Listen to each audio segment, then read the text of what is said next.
प्यारे माता पिताओं, भाई और बहनों, आज हम खजूर इतवार यानी दुखभोग रविवार मना रहे हैं।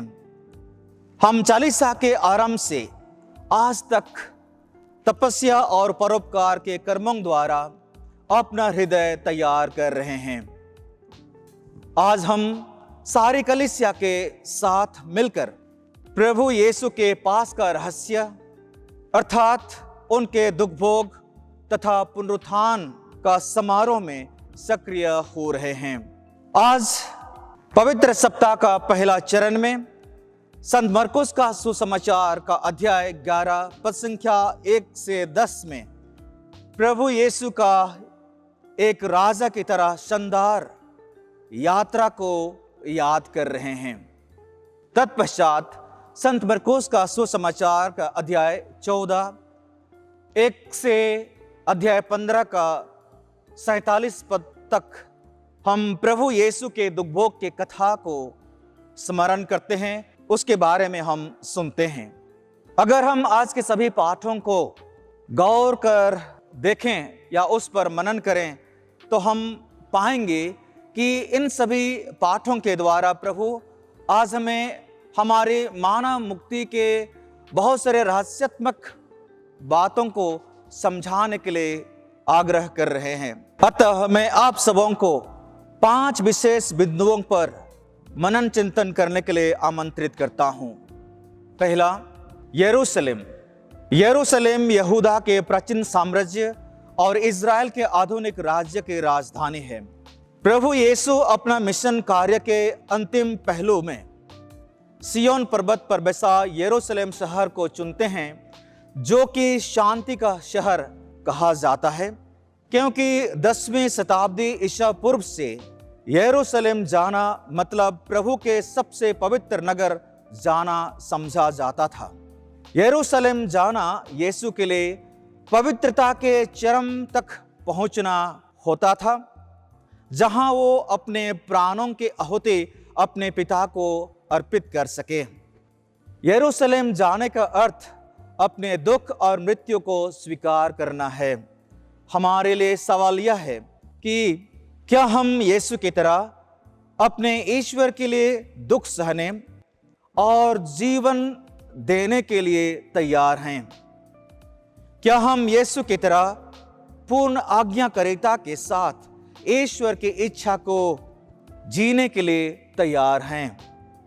दूसरा बिंदु, गधा। गधा एक ऐसा जानवर है जो कि नम्रता का प्रतीक है। यीशु अपने पिता के आदेश को नम्रता पूर्वक अनुपालन किया।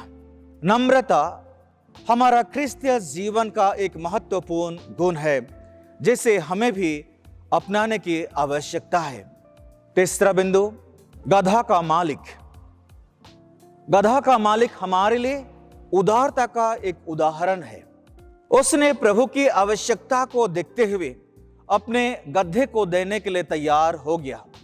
जब प्रभु यीशु को इसकी जरूरत थी, उसने बिना सवाल किए हुए उसको दे दिया। उसके लिए गधा एक बहुत कीमती चीज थी।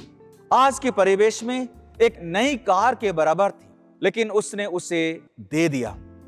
हमें इससे यही सीख मिलती है कि हम अपने प्रभु के लिए, प्रभु के कर्मों के लिए अपने चीजों को, अपने समय, अपने क्षमता, अपने धन दौलत, अपने पैसे, अपने आरामदायक चीजों को भी समर्पित करने की आवश्यकता है, ताकि जो कुछ हमारा है उससे प्रभु की महिमा हो सके। हमारे लिए तीसरा बिंदु, यरूशलेम के निवासी हैं। आज के इस यात्रा में हम यरूशलेम के निवासियों को भी देखते हैं, जो कि अपने घर छोड़कर रास्ते पर निकल आते हैं अपने प्रभु यीशु को स्वागत करने के लिए। और उसके स्वागत के लिए वे अपने पास जो कुछ भी था, खजूर की डालियां, अपने कपड़े, ये सब प्रभु के लिए उसके मार्ग पर बिछा देते हैं और कृतज्ञता पूर्वक उसके लिए सब कुछ देने के लिए कोशिश करते हैं।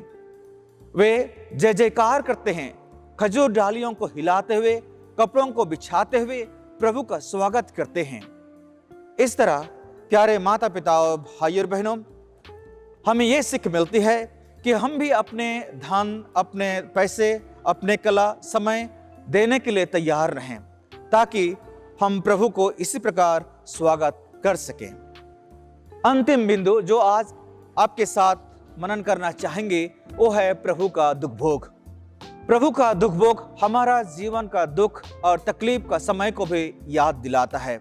जिस तरह प्रभु अपने जीवन में दुख भोगा, हम भी अपने जीवन में कई प्रकार के दुख भोगते हैं।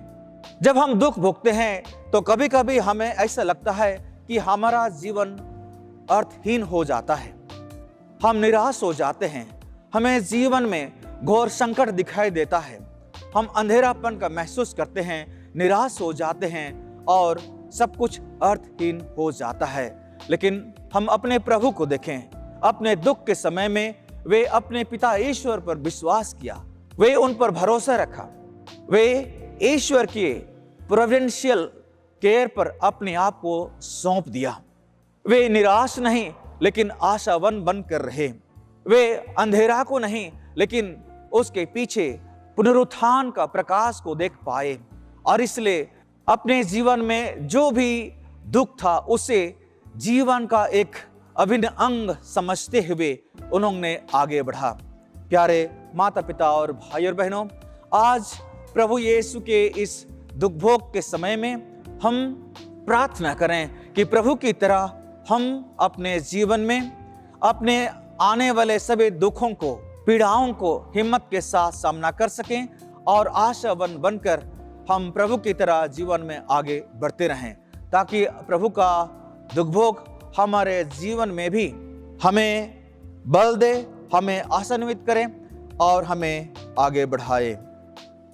आइए हम प्रभु से प्रार्थना करें कि प्रभु के दुख भोग में शामिल होकर हम भी पश्चाताप करें और भरोसा रखें कि प्रभु की कृपा हमें भी सच्ची पछतावा के लिए अग्रसरित करे और हमारा जीवन को अर्थपूर्ण बनाने में हमें साथ दे। आमीन।